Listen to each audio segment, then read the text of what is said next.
The opinions and views expressed in the following program are those of the speakers and the host, and do not necessarily reflect those of Yoakley Scott Corporation and your sports network. Yeah, I've been closer to Jesus before, so can you help me out? Oh, can you help me out? Am I on my own? Am I on my own? Or can you help me out? Am I on my own? Am I on my own? Or can you help me out? Can you help me out? I've been scared to look in my soul.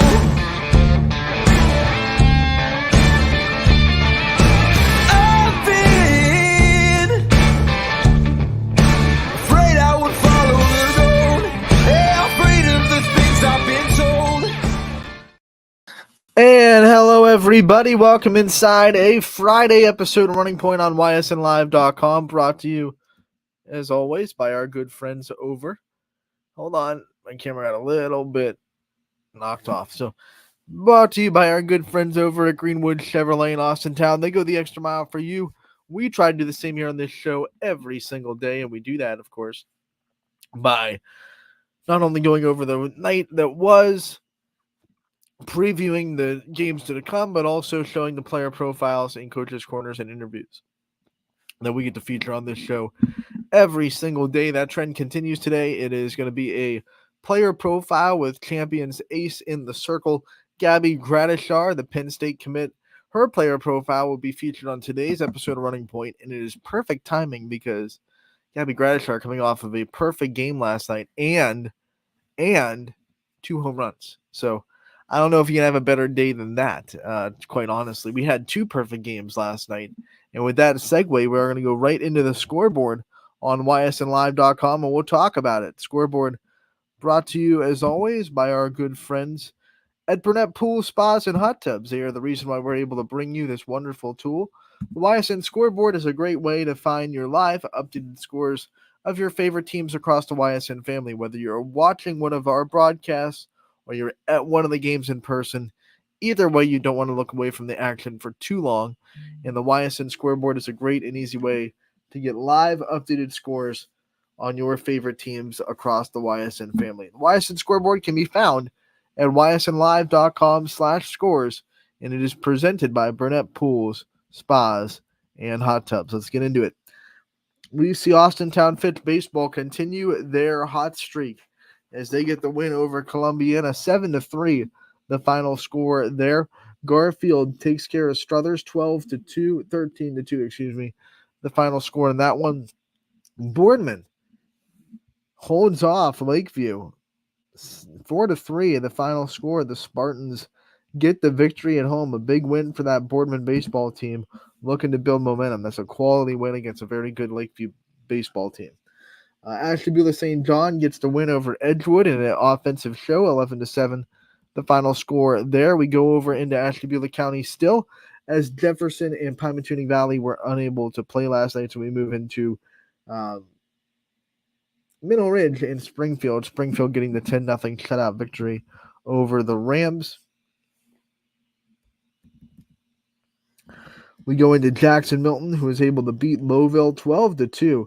The final score there. Their bats were definitely alive and well as the Blue Jays scored 12 runs in that 10-run victory. Hubbard and Heartland Christian doing battle, and the Lions get the better of the Eagles, 6-3. The final score in that one. A big win for Heartland, playing a very hot Hubbard team, coming off that sweep of South Range. So a big win there for the Lions. Champion taking care of Brookfield. Final score there, 16-1. No harm done for Champion at all. They roll in that game.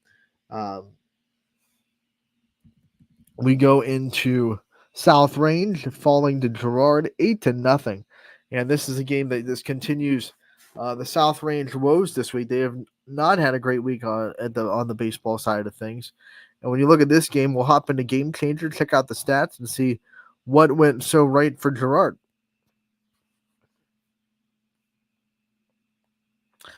8-0 victory, and I'll tell you what, their starting pitcher, Jaden Royal, was a big reason why. Check out this line from Royal. 7 innings pitched. He went did it 97 pitches, so 7 innings. He only gave up 5 hits, 2 runs, 7 strikeouts, and 3 walks on the day. So a big one for Girard there. He pitched really well. On the offensive side of things, Dom Phillips had a good day at the plate for Girard. He went 2 for 4 with 3 RBI and a run scored, so he was the big bat in the lineup. He had 3 of the 5 team RBIs for Girard. He also scored a run. Girard drew 4 walks as a team, so they also had a good eye at the plate. Their final line was 8 runs on 9 hits, no errors. So a good defensive day for Girard as well. So they get the win over South Range. Waterloo falls to Southeast 10-0 at home. A tough one for Waterloo to swallow outside of the conference, but they still have a good foothold to make a run inside that MVAC Scarlet tier. Canfield falls to Ursuline 7-4. I want to talk about this game too because it's a big statement win for Ursuline against a Canfield team that was really playing very good baseball of late. And when we look at the box score of this one, Ursuline had a big day getting to Canfield pitching, which a lot of teams have struggled to do, especially in the last week and a half or so. But the other thing that helped Ursuline out, only 4 of their 7 runs were RBIs. 2 critical Canfield errors really hurt the Cardinals. Big day at the plate, though, for CJ Flasco. He went 1 for 4 with 2 RBI. He knocked in a pair. The other RBIs that Ursuline got were actually from walks, RBI walks, because Landon Kolar, he walked twice with an RBI, didn't get a hit in the game, but did score a pair of runs on his 2 walks, and then an RBI walk from Ballag, who went 0 for 2 with a run scored and a walk. So a couple of good eyes at the plate. Overall, Ursuline walked 10 times, 10 walks and 2 errors. Those are going to come back to haunt you if you're Canfield. Anthony Treveri pitched well for Ursuline. He went 6 2/3. Gave up just 2 earned runs on 9 hits, struck out 4, walked 2. Ursuline only walked 3 compared to Canfield's 10. So that's that's how you win baseball games. You get on base, obviously, and then you have situational hitting, and Ursuline did a really good job of that. They only had 5 hits on the day, but they definitely made the most of everyone they got. And then they also got on base a lot. 10 walks will do that. So a big win for Ursuline as they move forward with a lot of momentum into the weekend. Latonia able to beat Cheney on the baseball side of things, 14-4, the final score there. You scroll over to the other side of the last line in baseball, and we see that Maplewood was able to beat Grand Valley 3-1, the final score there. Louisville gets the win, shutout over the Tornadoes, 5-0. They continue to put together something special in Louisville. And then a 6-4 win for West Branch over Minerva.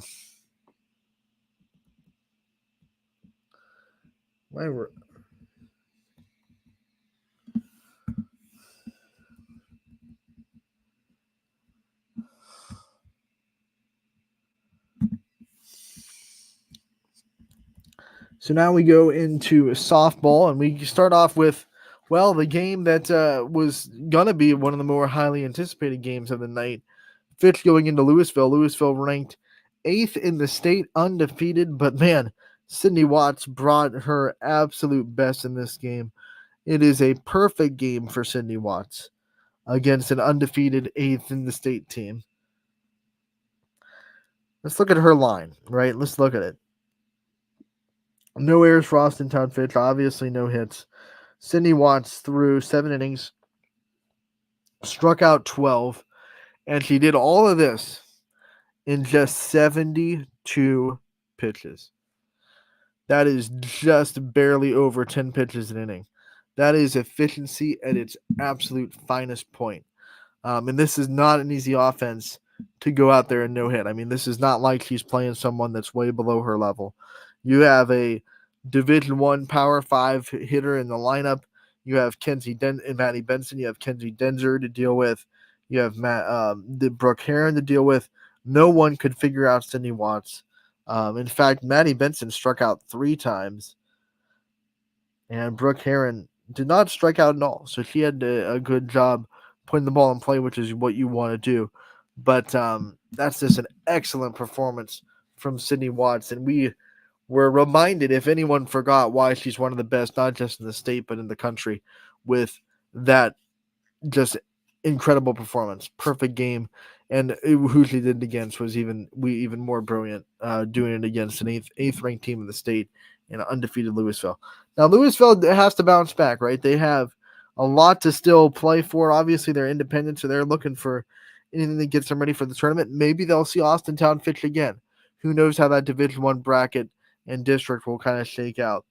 But they have Glen Oak tonight, so they have to be ready tonight. And then Saturday, they play St. V's and Alliance in a doubleheader. So they have 3 games in the next 2 days. There's no time for Louisville to lick their wounds at all. They have to get right back to it today and tomorrow with 3 games in 2 days. So Louisville looking to get back with some momentum, and we'll see if they're able to do that tonight against Glen Oak. Another perfect game happened last night, and we said at the top of the lineup, it is the player profile that will be featured today. Gabby Gradishar throws a perfect game against Garrettsville Garfield. She got really close last year. I did this game in Garfield. There must be some mojo down there in Garrettsville for her.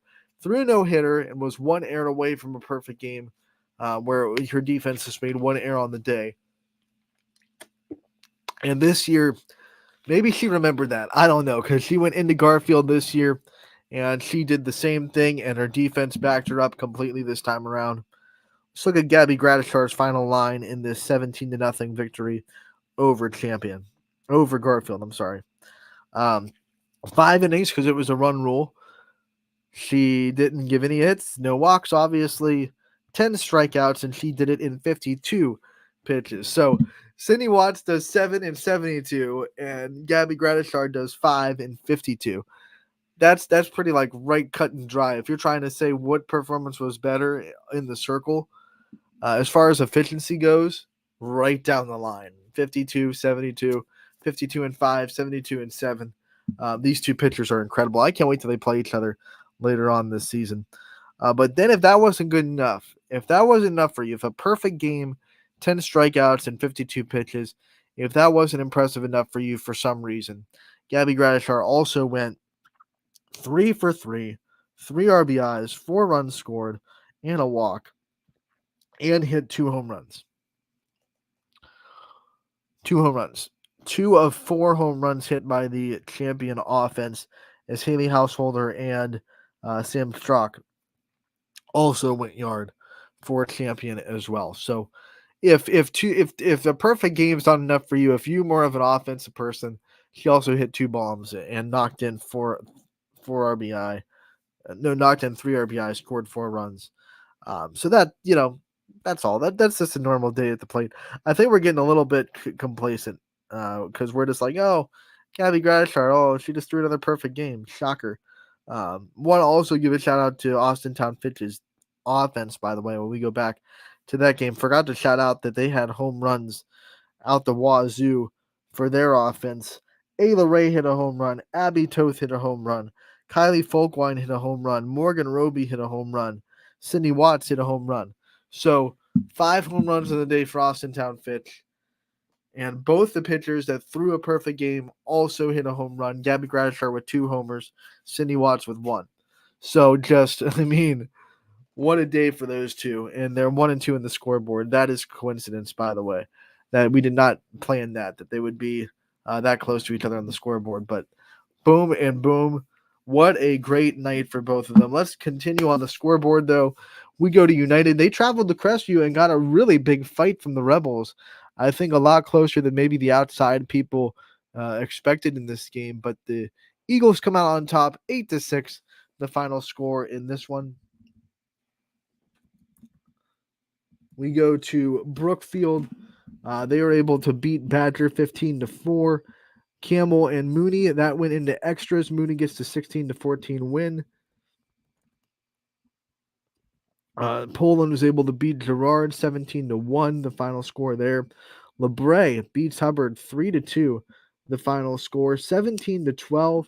Middle Ridge's offense was all over Cocker. They get the win in the offensive show there. Pymatuning Valley falls to Matthews 3-2.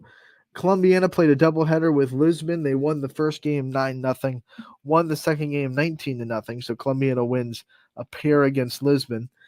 Struthers beats Warren JFK 16-4 in that one. We have Hoban. They beat Akron Manchester 18-6 on the softball side of things. That means in the last 2 days, Hoban's offense has scored 31 runs in 2 games. 13 against Ursuline, 18 against Akron Manchester. That's an impressive 2 days at the plate for the Knights. Lakeview was able to sneak by Ursuline 4-3 in a close one. Canfield takes care of Boardman 6-0, the final score. This game was originally scheduled for Saturday, but since Boardman had Maslin Jackson cancel on them to make up a league game, called up Canfield and said, you know what, we have a good weather day. Why wait till Saturday? Let's just get in now. They played at Boardman last night, so that was a game that was kind of a pleasant surprise for that score to pop up as Canfield gets the shutout victory 6-0 on the road in Boardman. A lot of offense in Western Reserve Jackson Milton as Western Reserve scores 21 in their 21-10 victory over the Blue Jays. Warren Harding knocks off Newton Falls 15-5. Lowville gets the best of Springfield 17-7. And then Cheney is able to beat Latonia in a big offensive night for the Cowgirls, 20-0, the final score there. So that does it for our scoreboard for the day. What we're going to do, we're going to take a commercial break. When we come back, we'll have the player profile with champions ace Gabby Gratishar featured fresh off of her perfect game last night for the Flashes. So don't go anywhere. That's coming up next on Running Point, brought to you as always by our good friends over at Greenwood Chevrolet in Austintown. 21 News delivers the news as it happens, using the latest technology from where it happens. Live here outside the Mahoney County. On air, online, Wednesday afternoon weather update. Very dangerous. and on the 21 News social media platforms. I'm on the road right now. 21 News, the Valley's only locally owned source for trusted news since 1953. Craftsmanship to us is 60 years of pride and dedication. Passed down from generation to generation. The hardwood floors that your kids take their first steps on. The solid wood doors you quietly close at night. The things we create day in and day out are the products that end up turning your house into a home. At Baird Brothers Fine Hardwoods, uncompromising quality and craftsmanship built our business. And it will keep us moving forward for generations to come. Going the extra mile at Greenwood Chevrolet means we want to take care of the community that takes care of us too. And we have to work together always. And that's how you stay in business for 40 years. You know, I love being a helper because when I help somebody, it makes me feel good. It means a lot that I can make a difference in others' lives. So I will do everything I can and just being there for them every step of the way. I want them to know within the first 5 minutes that they could depend on me. That's what going the extra mile means, only at Greenwood Chevrolet. Before the lights come on, before the workday begins, before a long day is ended, or it's time to have fun, it all starts with the people at Joe Dickey Electric. From replacing a light fixture in your home to building a substation for your business, no job is too big or too small. The people of Joe Dickey Electric power them all. Joe Dickey Electric, over 60 years of powering the Mahoning Valley.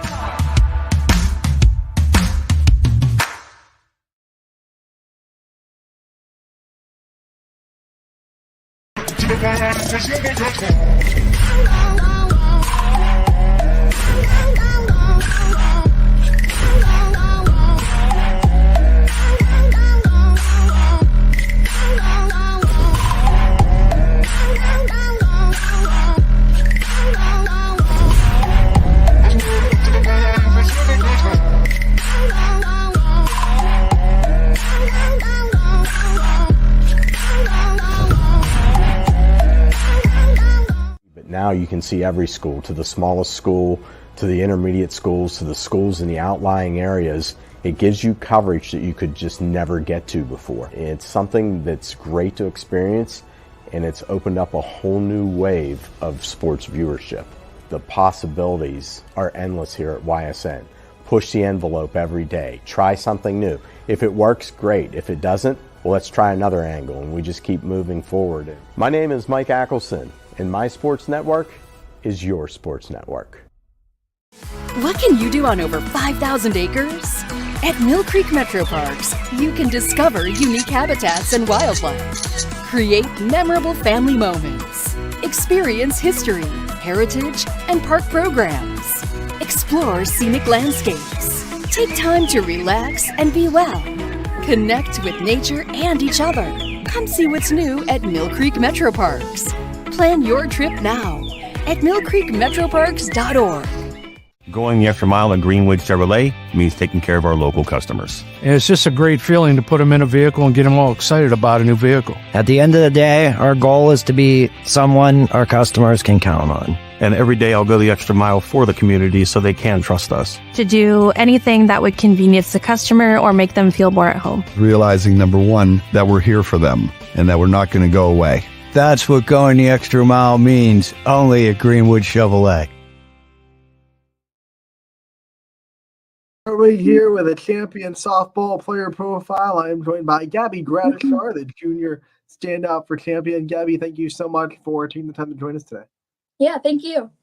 So one of the things we have to ask, I mean, obviously junior as far as the class goes, but when you talk about on the field, experience on the varsity level here at champion, for all intents and purposes, second year player, you missed your freshman year, you come out last year as your first year with champion. What's it been like so far this year, having a year under your belt now and to be able to lean on that experience and not feel like you're thrown into the shark infested waters like you were last year in the first year? Yeah, I mean, it's definitely better having confidence on the mound and just having a year experience and just knowing like it's almost the same team. I mean, only losing 3 last year is pretty good, but I'm just still playing my game and, just having fun with it. Still early in the season, how much have you seen yourself leaning on things that happened to you last year, or leaning experiences last year and saying, I've been through this before, or I've seen this before, have I done this before? How much have you leaned on last year so far this year? Making it pretty far last year has really helped. I mean, just having the experience and really like getting to know my team and, having them behind me has really helped, and just keeping it rolling from last year has helped too. You talk about last year, you guys get all the way to the regional finals, one step away from the state semis. You fall in that game, but how hungry has that made you going into this year, wanting to make sure you guys can get back to that point and maybe, if you're lucky, get a win in that game and go to state? Everybody says like losing is the best thing to happen. I know everybody didn't want to lose that game, and neither did I, but I think that was really best for us because it made us feel like the anger and the hunger of wanting to get back there this year and, hopefully win it this year too. If you get into that position again, what lessons do you think that run in that game taught you about, what it takes that you're going to take into that game if you are lucky enough to get there to put yourself in a position to win this time? Yeah, I mean, I really think that working together as a team is definitely beneficial. I mean, we have to have that chemistry and really work together to get there. Talk about chemistry with your teammates. You have Addie Warzela, who's a junior as well, been catching you since you stepped on board at champion. And, we just talked to her a couple of minutes ago, and she talked about how she's calling your pitches now. And talk about the relationship it's been like to build with your catcher and to now be, kind of working together out there on the field when you're pitching. I couldn't ask for anyone better. She's been my best friend and catcher for as long as I can remember. And just having her there, knowing that she's there for me and for the team is just amazing. You've always been close, but now this year that she's calling your own pitches, have you felt the chemistry get even stronger between you two, especially on the field? I have. It's almost like a mind connection that we have. I'm thinking of the next pitch and she's right there with me. So when we asked her about it, she said that obviously you have the veto right. And I said, there's probably not a lot of times that you have to shake off Addie Warzela, but in those times when you have to discuss stuff, or maybe you have a meeting in the circle or something like that, What's it like to have someone that you know so well to talk it through with and to be like, hey, this is what I'm seeing. What are you seeing? It's great. I mean, sometimes we'll have a disagreement, but once we talk it out, it's like we're on the same wavelength, and it really just works out having her there. Now that you're an upperclassman and the responsibilities go up a tick, right? So you're asked to be a little bit more when in regards to as a teammate, regards to as what you mean to this team leadership wise. What has it been like for you to kind of put a little bit more responsibilities on your shoulder now that you're getting closer and closer to senior year? It's really helped my leadership skills. Just knowing that we have a lot of freshmen and underclassmen has really helped me get out there and really help them learn the game and get that experience too. When you have a senior class like you do this year, obviously Bella Meyer going to play D1 after she graduates, and I know Mia Dowd, who is a great athlete on the soccer field and a leader, has joined the team this year. What's it mean to be able to take as much from that senior class as you can? So next year, you know exactly what it takes to be a good senior leader. Yeah, Mia, we haven't played together in a while, but it's great to have her. She's really stepping in and doing her job, and same with Bella. I mean, just the leadership there, it just really shows, and even for the underclassmen to take that role too. We haven't had a chance to talk to you since you made that big decision or, future, the shirt that you're wearing right now. Talk about what it meant to make that decision, obviously going to Penn State to continue your career after high school, and how much of a kind of weight off the shoulders it was to be able to make that decision and not have to worry about the recruitment process anymore.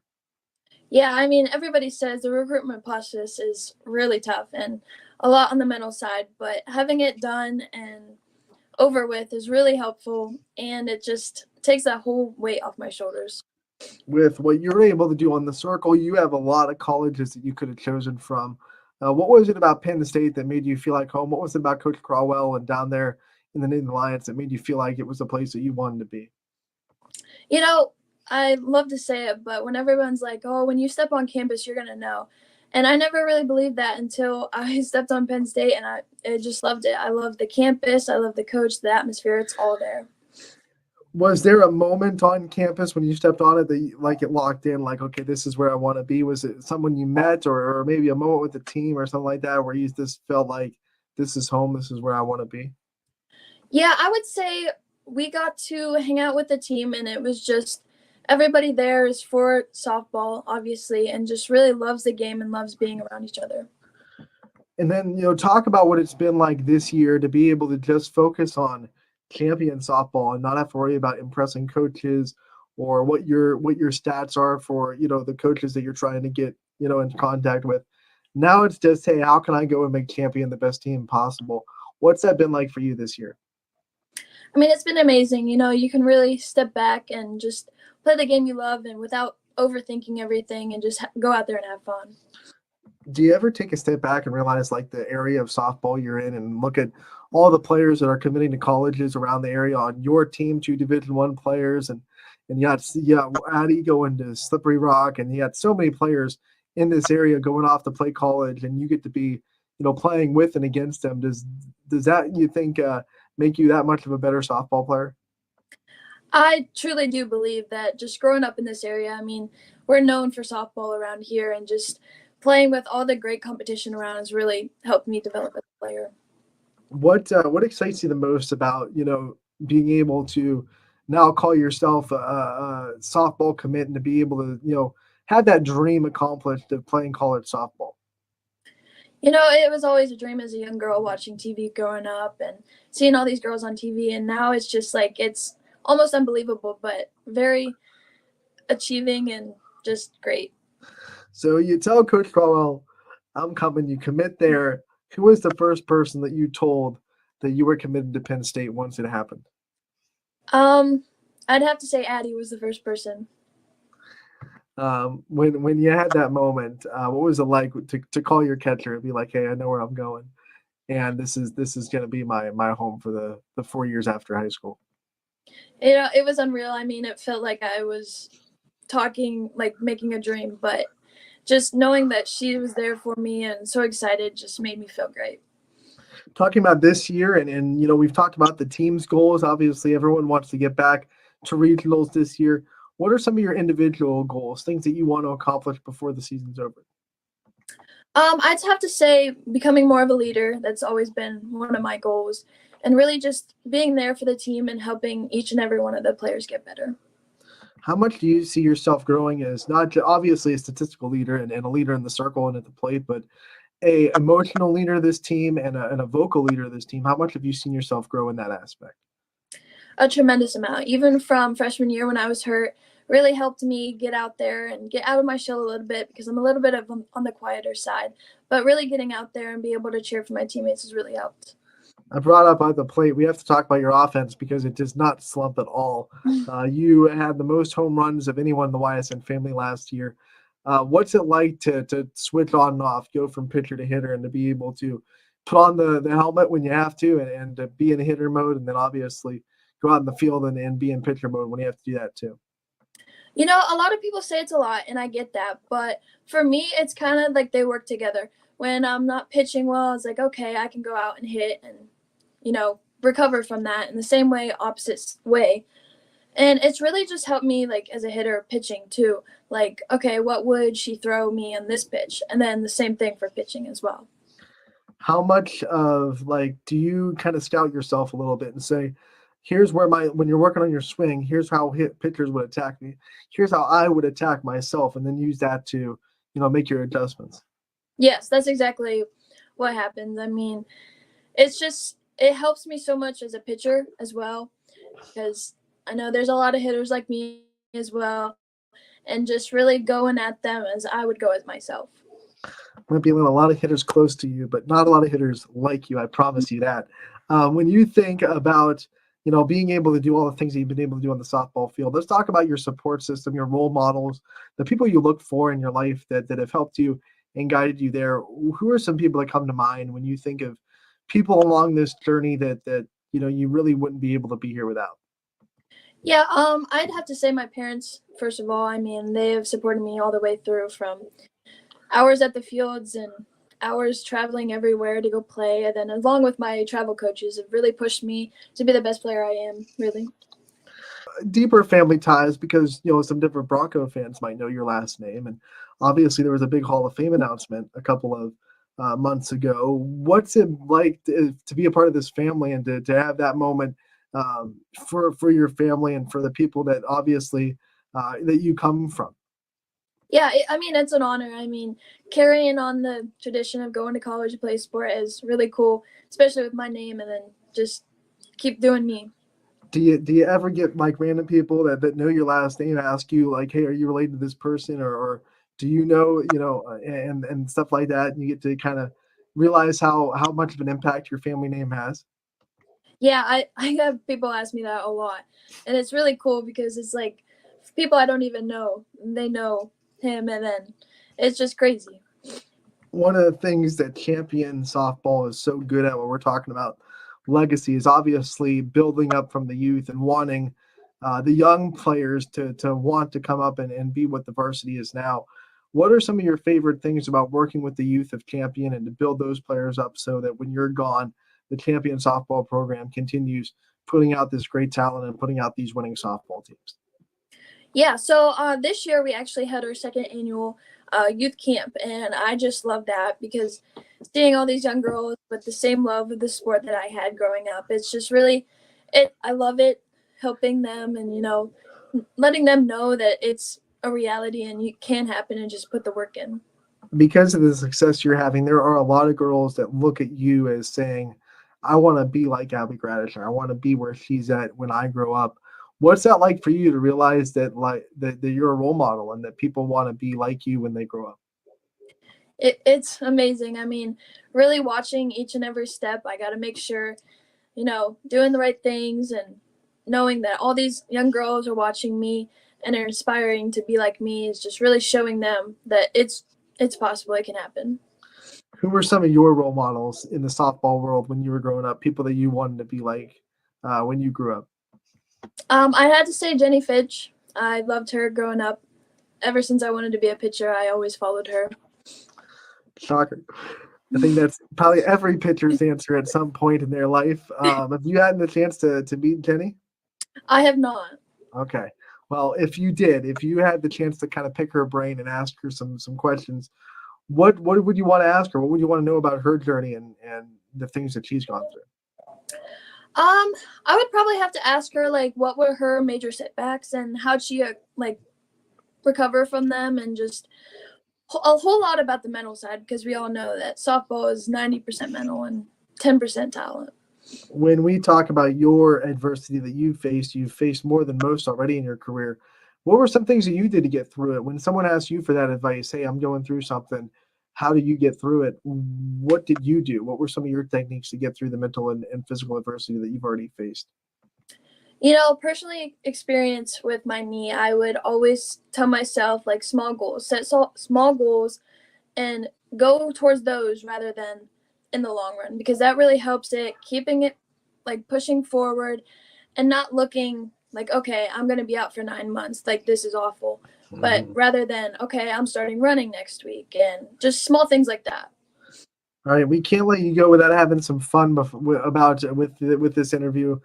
We asked Addie Warzela this, so we have to keep it fair and ask you it too. What are some of your softball icks? It's kind of a trend on TikTok right now. Some things that when you see them on the softball field, they make you cringe.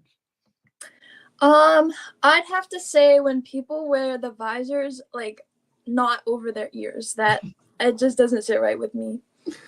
What would your walk-up song be? Like, if you have a walk-up song, what do you want it to be? I would probably say Put On is a pretty good one. Do you think since you hit well and you pitch well, do you have different? If you had a walkout song, would it be different? Do you want a different mindset when you're pitching, or do you think it'd be the same for both? I'd have to say it would be the same. You know, keep the same mindset, just going 100% all the time. All right, so it's a big win. How are you celebrating? What are some of the favorite things to do to celebrate a big win for you?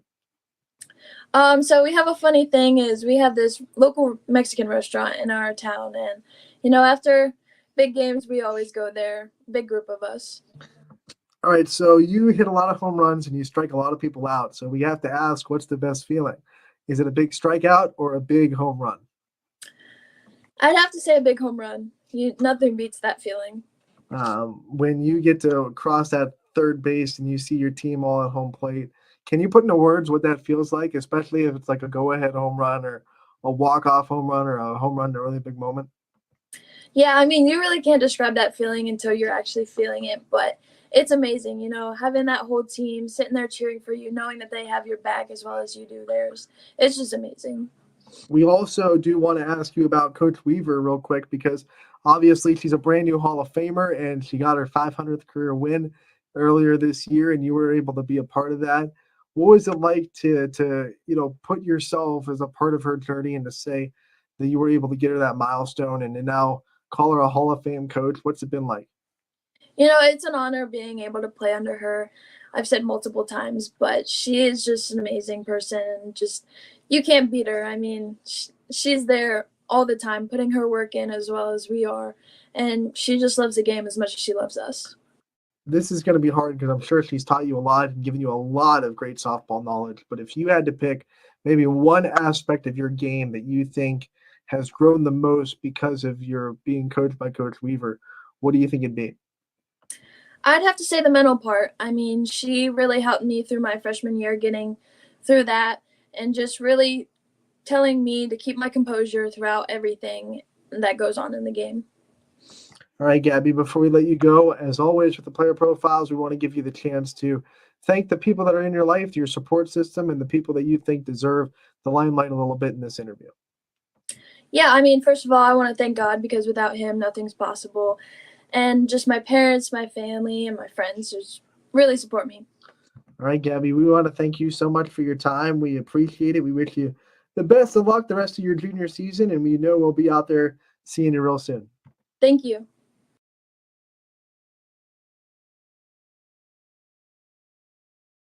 And that was Gabby Gradishar from Champion, one of two pitchers in the Ysn family that threw a perfect game last night. Her and Cindy Watts, if you're joining us and you missed the top of the show, we went over the scoreboard, talked about both those games in length, and really both those games perfect. And we've said it before. I think I said it was Scotty a couple of weeks ago when we had a perfect game go down from was it Yeah, I think it was Isabella O'Brien threw one earlier in the season from McDonald, and we were talking about how, perfect games, when you say that, and obviously the pitcher's the one that gets the headline, but perfect game, I mean, if you don't know, I don't know if you've never watched baseball or softball before, but perfect game also means that the defense was perfect. Like, everyone has to do their part in a perfect game.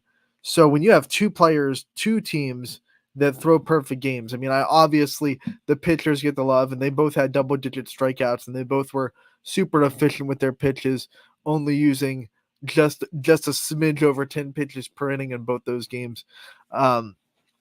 They both didn't strike out everybody, and unless a pitcher strikes out every single out recorded in a perfect game, it's really Fitch and Champion through perfect games. Even though Gradishar and Watts are going to get that on their name and say they threw a perfect game, your defense has to back you up. And like I said before, we talked about the Champion game last year. They went to Garfield, same spot. She threw a no-hitter, and there was one error on the defense, just one. It was a big win. They run ruled them. Everything went well, but just that one error, and the perfect game's gone. Even though she threw a no-hitter, struck out double digits, did everything she could do, one error takes out that whole perfect game shine. And that's all it takes is one little mistake by a defense, and both those teams were very clean on defense. And with pitchers like that, you're even a little bit more impressed because they strike out so many hitters. Sometimes defenses in those situations in other teams, other programs, can get a little bit rusty last days of goal. So when a ball is hit to them, a ball. But Fitch and Champion both have excellent defenders. They both have Division I players in the infield with Ayla Ray at short, I should say. They're both at short.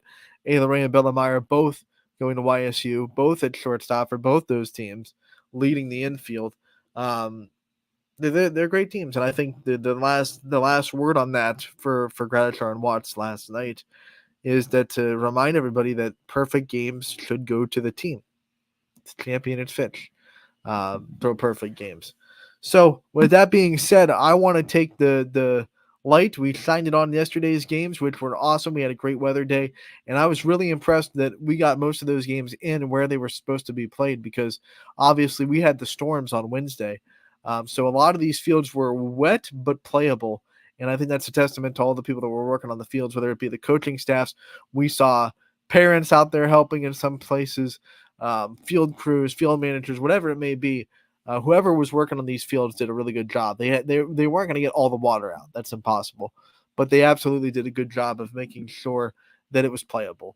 And none of the games got canceled because of field conditions last night. Everything was able to go where it was supposed to. So a great day for softball today.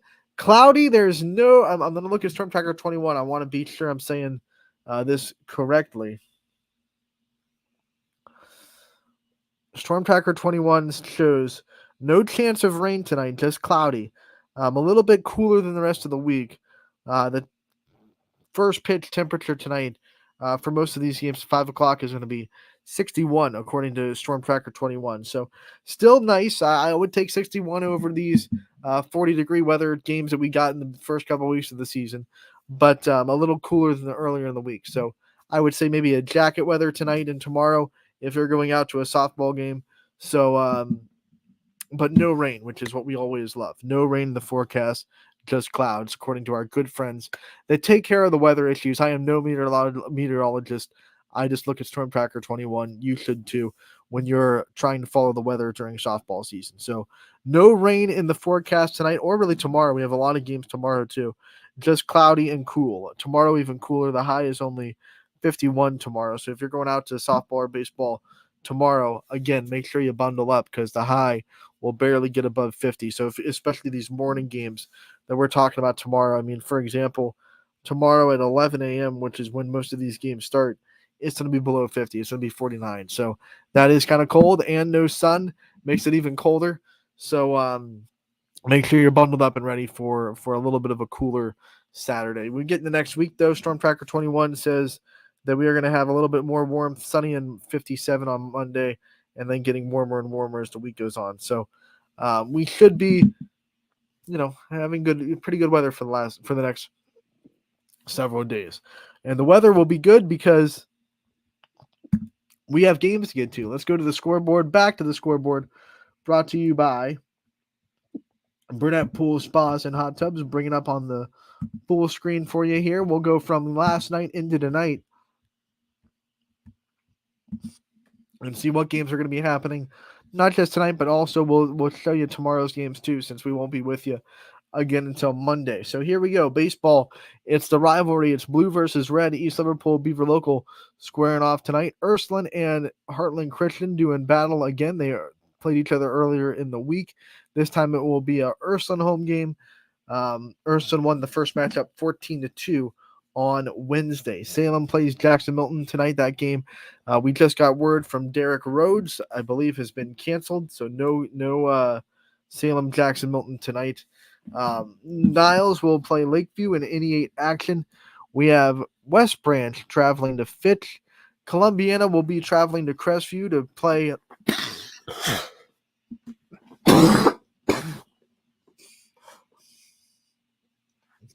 a very highly anticipated game between two teams that honestly haven't played each other in a long time in Columbiana County. They are really excited about this matchup tonight between Columbiana and Crestview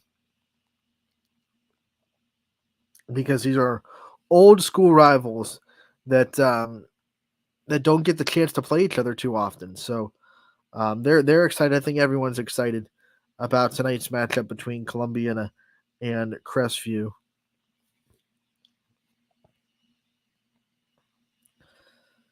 In fact, they're calling it the game for the decade. The first of its kind in 2020 is the first since 2017 OHSA tournament. And you probably have to go back even further for the last time these two teams played in the regular season between Columbiana and Crestview. They are gassing it up. They are getting ready for it. It's going to be a heck of a game at Eastwood Field tonight in Niles. $5 for students, $7 for adults to get in. Everyone's stoked about this game, and they're obviously getting a real big stage to play it on too, with the home of the Scrappers, Eastwood Field, opening their doors for Crestview and Columbiana. So that's going to be a big one. As we move on to the scoreboard, Lordstown goes to Wyndham tonight. Jefferson travels to old school NE8 rival Struthers. Campbell Memorial goes to Lowville tonight. Waterloo hosting Chippewa. We have Southern Local. They will be hosting Conotton Valley. And then Garfield hosting Rootstown. We have Warren Harding traveling east. Girard going to Poland. And Louisville will try to keep their momentum going after last night's shutout victory as they travel to Greene in the Federal League for another matchup with a Federal League team. Louisville's schedule is full of those on both sides, baseball and softball. We go into the softball arena, and there are a lot of games being played at McCoon Park tonight and tomorrow as part of the Joanne Kernan Classic. We are going to go over the games that are being happening there first, and then we'll go over the rest of the games. So here's the games that are happening at McCoon Park, and also what field to look for while you're there. Friday night, which is tonight, Hoban and West Branch. That'll be on Field 2 at McCoon Park. Field 2 for Hoban, West Branch. Columbiana and Ursuline are going to be playing each other on Field 3. And then Canfield and Lakeview are going to be playing each other on Field 7 tonight. We also have Mooney and Geneva playing tonight at 5. That will be on Field 9. There are also JV games at McCoon. Going to shout them out real quick. West Branch JV playing against Geneva on Field 8. And Canfield JV will play against Hoban on Field 10 tonight. Then tomorrow at 11 a.m., this is when the McCoon Park games start. Tomorrow, Lakeview and Columbiana are going to play each other on Field 2. We have West Branch and McDowell playing on Field 9 at 11. And St. Joe's versus Geneva, not Ysn Schools, but are part of the tournament. They'll be playing on Field 3. At 1 o'clock, we have Ursuline versus Geneva on Field 1. Columbiana versus West Branch on Field 2. Canfield versus McDowell on Field 7. And on Field 9, we have Lakeview versus Eastlake North. And then Field 7 at 3 o'clock, Boardman will play Eastlake North for varsity. Here are the JV games that are happening on Saturday as well at 11 a.m. JVs for West Branch and Geneva, JV for Canfield, both playing on field 8 and 10 respectively. At 1 o'clock, they'll have a JV game between West Branch and Canfield and Geneva and Eastlake North. And then at 3 o'clock, they'll have a JV game between Eastlake North and Canfield. So a busy day at McCoon Park tomorrow for the Joanne Kernan Classic. They've been having that for a while at McCoon Park. It's a great opportunity to not just go watch some softball, but also support a great cause as they raise money for breast cancer awareness. And you might see a lot of these teams in pink tomorrow as well. Tomorrow and today, as that is a 2-day tournament at McCoon Park. Good weather for it, too. I mean, colder than I guess you'd want, but no rain, which is always fun. Once again, West Branch and home, and those are all McCoon. Mohawk playing Central Valley. We have Beaver Area getting back on the diamond tonight. They are going to play Hampton. We have Wyndham hosting Lordstown. Orange is going to be in the Lion's Den hosting Our Lady of the Elms. Brookfield travels to Girard. We have United hosting East Liverpool. Howland makes the trip down to Jefferson. We have Liberty at Waterloo tonight. In an inter-MVAC conference matchup. East Palestine will go to Lisbon. Newton Falls will host Niles. Springfield goes to Struthers. And then Boardman is going to be playing Hoover at home as well. That should be a fun one for the Spartans to test themselves against one of the best in Division 1. Let's go into tomorrow real quick and tell you the games that are happening tomorrow as well. Outside of those ones that we just said are happening in McCoon Park. Baseball, we have a full slate. Mooney and JFK squaring off. Columbiana will be traveling to East Liverpool. Ursuline will be hosting Padua Franciscan. Garfield goes to Springfield. Brookfield goes to LeBray tomorrow. Pymatuning Valley travels to Conneaut. Chalker at Sebring.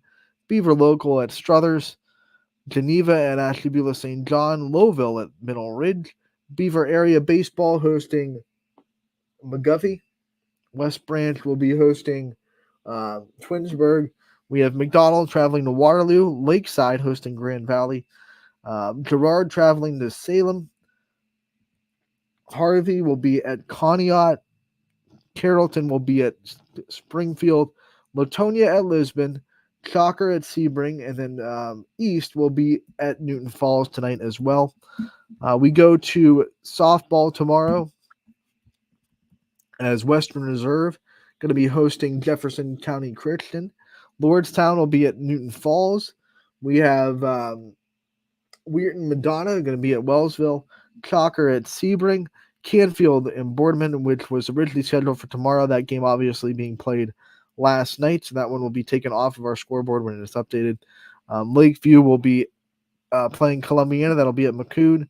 West Branch will be at McCoon against McDowell.